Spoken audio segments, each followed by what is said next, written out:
Hi, I'm Tom Lawlor, Executive Director of Research and Development with the Holstein Association, and I'm here to talk about the new TPI formula.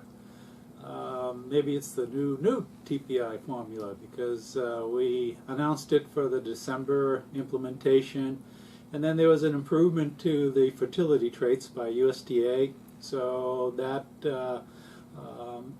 after a review of the changes and the noticing that they're much better and wider distribution, we announced a change to our TPI formula, adjustment to the standard deviations.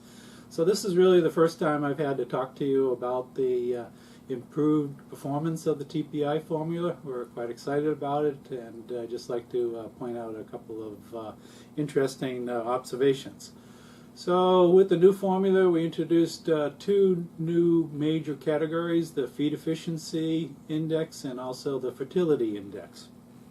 And just to remind you, the feed efficiency index is it takes into account the extra milk, fat, protein that the cows are producing, as well as the added cost that goes along with extra feed to produce that extra pounds of milk, fat, and protein, and then also includes the extra maintenance cost that may be included with larger animals. So the way to think about the inclusion of the maintenance cost, if you have a larger cow and she's producing more milk, then everything is fine. If you have a larger cow and she's not producing more milk, then you could think of it as a penalty for being large without an increase in production. So if we look at a bull like Mogul, and we look at the major components that are included in here, we have milk, fat, protein, as well as body size of his daughters. And so we have the extra value per lactation that that you get from the extra pounds of milk, fat, protein. We subtract off the extra feed costs, and then we take into account the increased body size of the animals, coming up with the overall feed efficiency value of $152, and that's $152 extra profit per lactation. So by having that in the TPI formula, picking animals that are high on feed efficiency, we're going to be improving profitability per lactation. And then the second most important component is having the cows repeat that high production several lactations in a row. So the second change that we made was our fertility index, and that takes into account daughter pregnancy rate, heifer conception rate, cow conception rate. So we're basically looking at the reproductive process from the beginning to the end, when the heifers start to cycle, how easy it is to get those heifers bred, and then on to the milking cow after she freshens, how long does it take for her to come back cycling, and what's the conception rate, does she conceive when you breed her, so the whole reproductive process. And as I mentioned, USDA made some improvements to their fertility traits. They improved daughter pregnancy rate to include days open, changing from days open to continually looking at does the cow conceive when you breed her. The biggest change that you'll observe is that it better accounts for voluntary waiting periods. And when we look at the genetic trends, it's very dramatic. If we looked at back in August, we'd see the change in genetics was explaining a 7% decline in daughter pregnancy rate. Now in December and in April, it's 14%. So genetics is explaining a lot more of the changes that we have observed in the fertility of our cows. And what's really exciting for us Holstein breeders is that if we look at the recent trends, you can see the decline, but in the recent trends, we've had a dramatic upturn in the fertility of our animals. The breeding values of bulls in this period have increased by 3.55%, and their daughters by 1.29%. Also, we see the same observation in heifer conception rate, and cow conception rate. So we're making very nice, very rapid regain in obtaining improvement in fertility, which we'll see year after year accumulating.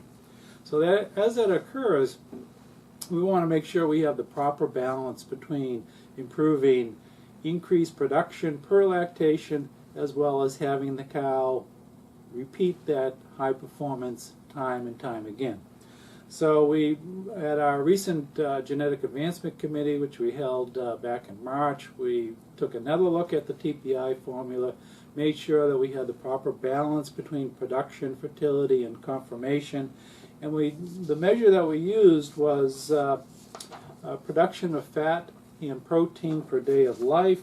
And one of the results that I want to show you is that if we break out the performance of cows ranked on the new TPI formula, the highest TPI animals are the ones that are producing the most fat and protein per day of life because of high production and because of their increased longevity in the herd, measured in either days of lifetime or number of lactations. So that's quite exciting that we're looking at our TPI formula. We believe we have the right balance with production, fertility, and also the conformation traits. So the final proof of the pudding is if you look at the latest rankings of the bulls, you'll see a nice group of bulls to select from, whether you're looking at daughter-proven bulls or genomically tested bulls, young bulls with no daughters.